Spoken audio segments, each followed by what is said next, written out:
She has a wide array of tampons, even though she doesn't need them. She wears a Nike bra, even though she doesn't have female breasts. She laughs as both conservatives and women get angry.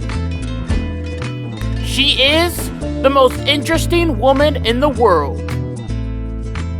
I don't always drink beer, but when I do, I choose Bud Woke. Stay woke, my friends. What you are about to experience is out of this world. Politics, history, and of course, a lot of entertainment. It's time to rock it with the Docket.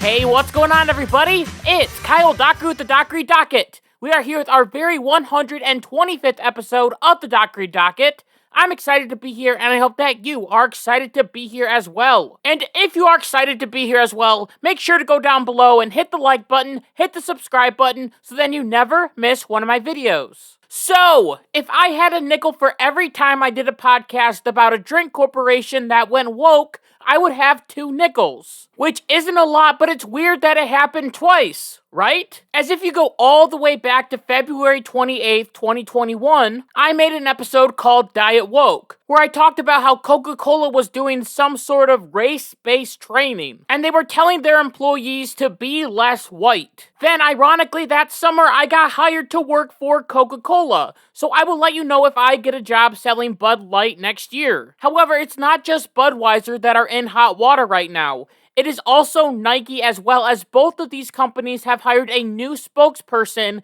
named Dylan Mulvaney. If you haven't heard of Dylan Mulvaney, you are lucky because he is a terrible, annoying human being. But Dylan is most popular for coming out as transgender on TikTok and documenting his journey through girlhood. Not womanhood, but girlhood. He claims that he is a girl, so he does all of the stereotypical things that girls usually do. Like cry, wear high heels on a nature walk, get scared of bugs, along with talking about how we need to just accept that some women have bulges, which a real woman doesn't. And of course, he also buys tampons. Don't ask me where he puts them, because you might not want to know. Even though this guy makes wacky TikTok videos, he has still become very popular both on the left and the right, as the right talks about how ridiculous all of this is, and the left supports him and claims that he is a role model for everyone in our society. He is so popular that he even got an interview with the President of the United States, Joe Biden,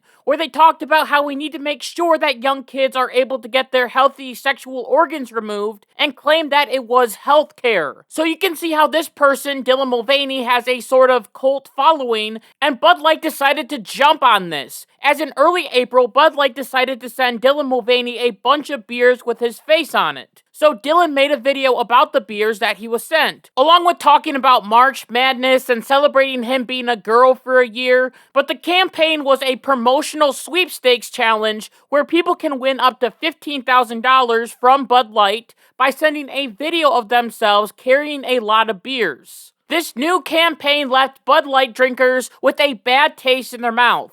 Not because of the cheap beer, but because the company that they loved was turning woke. The old ad campaigns with the donkey and the Clydesdales were gone. The classic, "What's up?" Bud Light commercials were now a thing of the past. And now the company is focusing on promoting their drink to 0.2% of the population and young people, which is stupid because most of Dylan Mulvaney's audience are young teenagers which can't even drink. Now, I will admit that I don't drink beer at all. I am more of a Diet Woke fan, but I know what the demographic of people that drink Bud Light is. It is usually older men that are watching football with the boys. That's why they have so many beer commercials when football is on. It is also why last year Bud Light made special cans that had NFL logos on them. And people bought them because the company was appealing to their main audience. The sports watchers, the old men, the people that might not be able to afford those expensive beers. And speaking of that, because Bud Light is a cheaper beer, it is also very popular with different frat parties.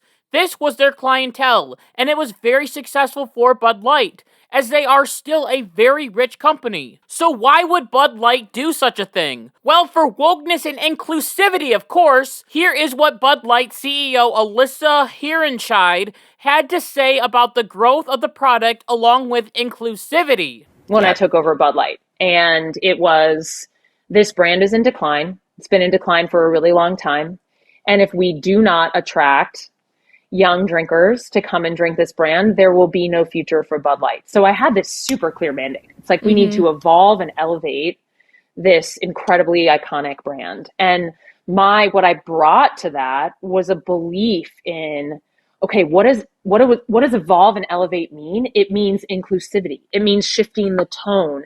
It means having a campaign that's truly inclusive and feels lighter and brighter and different and appeals to women and to men. And representation is at sort of the heart of evolution. You've got to see people who reflect you in the work. And we had this hangover. I mean, Bud Light had been kind of a brand of fratty, kind of out of touch humor. And it was really important that we had another approach. So it is this woman that made Bud Light into a new drink called Bud Woke, to appeal to this idea that Bud Light is an ally to the LGBTQIAAP community. It is honestly stupid, and she is alienating the people that buy Bud Light by claiming she wants to step away from the frat scene when there are pictures of her at some big party drinking it up. I also think that it is stupid that she is trying to appeal to younger people, which are people that can't legally drink. As I already said, Dylan Mulvaney's audience are probably teenagers or young progressive women, aka people that usually don't buy or drink Bud Light, or they legally can't. All of this wokeness made people, mostly conservatives, angry, and they took out their anger on their Bud Light, as it became a trend on social media for people to destroy their Bud Light cans. Here is an average American throwing all of his Bud Light away and replacing it with Coors Light. Okay, if you don't know why I'm doing this, you might want to Google it. I never thought this was going to happen. Out with the Bud Light, in with the Coors Light. You might want to figure out if you want to do the same.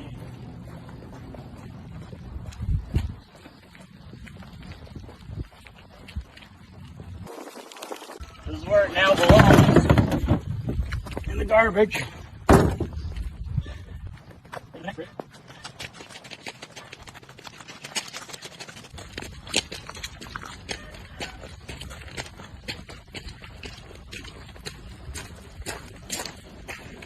Next stop.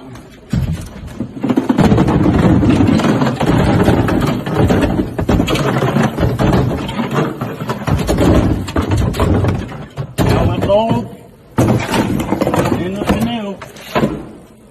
Like I said, if you don't know, you should probably Google it. I mean, you can clearly tell that this guy is a Bud Light drinker because he had Bud Light all over his house. Then the video started to escalate a little bit. Here we have a woman put 5 Bud Lights under her car tire and drove over them, breaking them. Genius. Today we salute you, Mr. Budweiser head of marketing guy. Only you could take a beer and make it 20 years of amazing ad campaigns, and this is where we end up. Not gonna buy it. This was small compared to this next video where someone got a big John Deere tractor and destroyed a whole row of Budweiser products.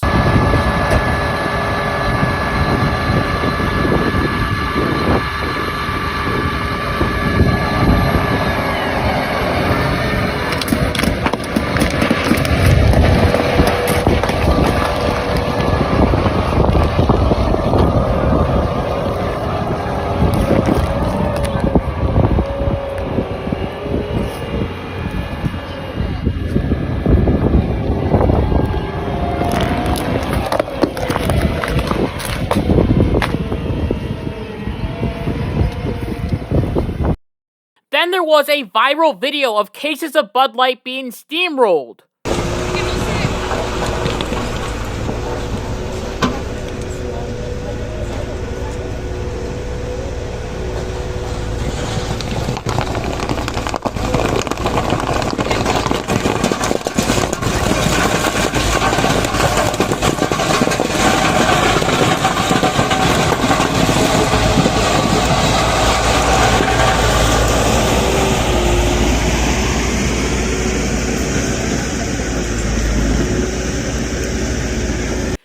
a pretty cool video, but the video was actually taken in February of 2019. So their protest of Bud Light was just a few years off. But at least they had the right spirit. So now, as regular people were doing this, celebrities also got in on the action. As all of this Bud Light boycott and destroying your Bud Light really started with Kid Rock, who decided to line up all of his Bud Light and shoot it with a gun. I also think he added some fireworks behind it because I don't think a gun can actually do what he did. Just take a look at the video, it's pretty cool. Grandpa's feeling a little frisky today. Let me say something to all you and be as clear and concise as possible.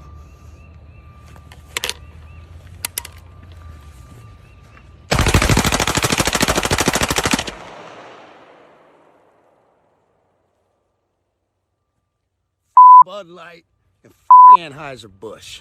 Have a terrific day. And then country music star Travis Tritt decided to ban Bud Light from his tours, and he even claimed that other artists were doing the exact same thing. Along with that, there was another country singer named John Rich who pulled Bud Light from his bar called the Redneck Riviera, as he claimed that customers weren't ordering the beer after the backlash from the Dylan Mulvaney video.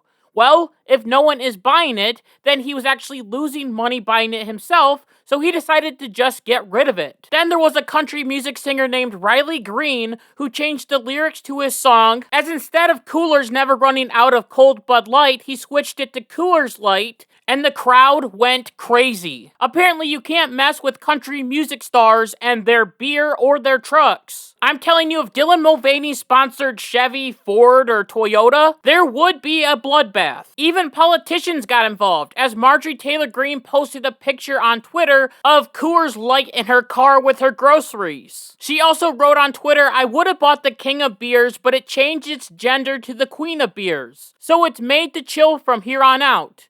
Now, many people have pointed out that Coors Light also supported the LGBTQIAP community. That's not the point of this protest/boycott. People are mad at Bud Light for hiring someone that is pretending to be a girl to promote their beer to young children. That's not right. So the backlash is happening and the boycott is coming as well, as there are videos out there of shelves of Bud Light being full and Coors Light being completely empty. Now, most conservatives have tried to do boycotts in the past, and most of the times they didn't work, or after a little while they lost their spark and faded out, and everything just goes back to normal. This is why when all of these people were destroying their beer, the left were coming out and claiming that conservatives were stupid for doing this. Which I kind of understand, like, it is stupid to buy a product just to destroy it. To make sure that a boycott actually works, you shouldn't buy the product at all, and instead buy something different. If you already have that product, then destroy it. I don't care. But when it comes to the left, they have never,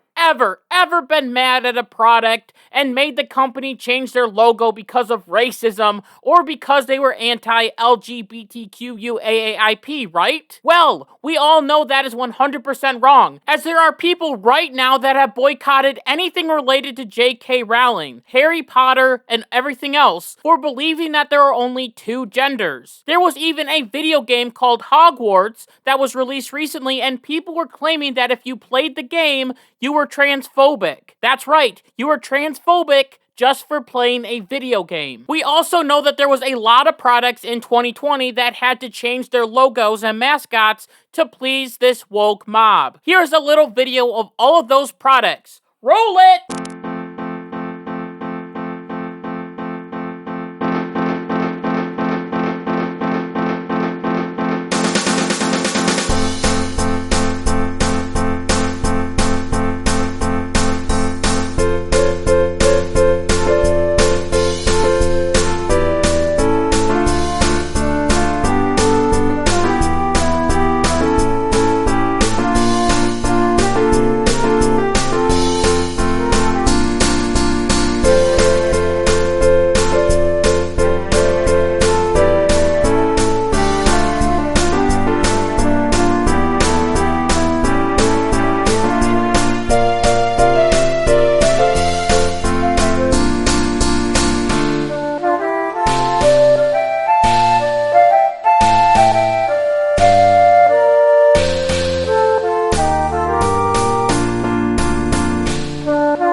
Now, going back to Bud Light, according to CNN, this whole Dylan Mulvaney sponsorship was actually a good thing, and it will help Bud Light in the future. As according to CNN, experts have claimed that inclusive campaigns are in fact often lucrative for businesses, serving as an important tool to reach key demographics. To these different companies that go woke, any press is good press, which is kinda true, as right now everyone is talking about Bud Light. Everyone is talking about Dylan Mulvaney. A lot of people are just buying Bud Light just to drive over it with a truck. Or they're buying it to make a meme where they act like they are gay or trans after taking one sip. So you would think that because of all of this press and all of this buzz that this company would be booming with sales. The CEO is probably jumping into a pile of money right now. Well, not exactly. As the Anheuser-Busch Company, which is the company that makes Bud Light and all the other Bud Light products, tanked. As on March 31st, the company had $132.38 billion in market cap. And then after this whole Dylan Mulvaney thing happened on April 2nd, the stock plunged to $125.73 billion. That is a grand total of $6.33 billion lost. That is a ton of money. And to the conservatives, it meant that the catchphrase, "Get woke, go broke," is finally becoming a reality, as the company is losing stock money and people aren't buying the product anymore. As I already talked about how country music star John Rich had pulled Bud Light from his bar because no one was buying it. Well, that is happening to average American companies as well. In Massachusetts, a local bar called Brian Tree Brewhouse claimed that Bud Light used to outsell Miller Lite 25-1. Now, according to the owners, 80% of Bud Light drinkers are ordering something else. There was a pub in a New York City neighborhood called Hell's Kitchen that has a large and vocal gay community. That pub reported that Bud Light draft sales dropped 58%, while Bud Light bottles sales were down 70%. This whole woke marketing strategy is a nightmare scenario for Bud Light in Texas, as there was a bar in Texas that only sold 4 12-ounce Bud Light bottles in a week. A week! Usually that bar is selling kegs of Bud Light, but now they can only sell a few cans. I don't care what the left says about right-wing boycotts not working. This boycott right here is working, and I hope that it continues to work, because it is annoying that companies would turn their backs on the people that buy their products to appeal to younger kids that can't even drink, or to 0.2% of the population in the LGBTQIAIP community. Bud Light missed the mark, and their campaign failed, and now they are losing money, and they deserve it. So the best thing for Bud Light to do was to come out and apologize. And that's sort of what they did, as Anheuser-Busch CEO Brendan Whitworth claimed, "We never intended to be a part of a discussion that divides people. We are in a business of bringing people together over a beer." He also claimed that, "Moving forward, I will continue to work tirelessly to bring great beers to the consumers across our nation." I mean, it was sort of an apology,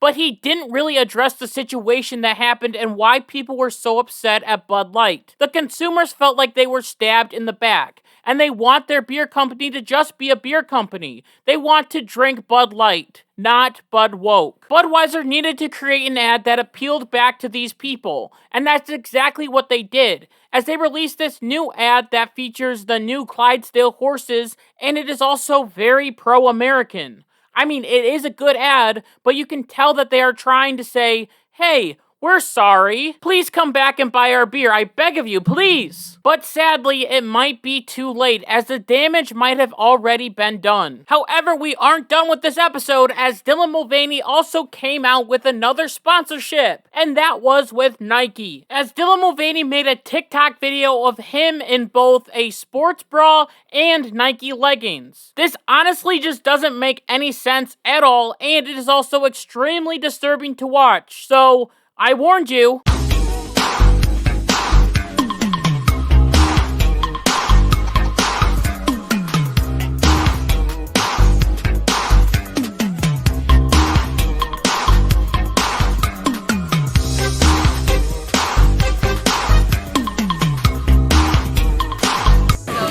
Step back, I think I'm gonna vomit! Isn't it nice to have a spokesperson that doesn't have female breasts to wear your product? Like, if you wanted to show that your sports bra can support any women of any size, you would think that they would get someone like Lizzo to wear their bra. Along with that, there are other real women that Nike could have used to sponsor their products, like Riley Gaines, a college swimming champion who was recently attacked by a gang of leftists at a college campus for claiming that there are only two genders, male and female. Along with that, Nike has had a bit of a sketchy relationship with real women in the past, as they used to have Allison Felix, a 10-time Olympic gold medalist, embrace their brand. But when she got pregnant, Nike wanted to cut her pay by 70% less than her original contract. Wait, I thought these woke companies were pro-women's rights. Apparently not when it comes to advertising their products. Luckily, Nike won't have to deal with that problem because Dylan can't get pregnant because he is a man acting like a little girl. That is why, in the end, this boycott is working and we need to make sure that we keep it up. So then these corporations know where their money comes from. Us, the average American citizens. Nothing says being a real woman like drinking a beer that usually older men drink and wearing women's sports bras when you don't have female breasts. It is time for these companies to get a reality check, and we are doing that with our dollars. And with that, I just want to thank you so much for listening to this episode of the Dockery Docket. And until next time, like my mom always says, be good, be kind, be loving, goodbye.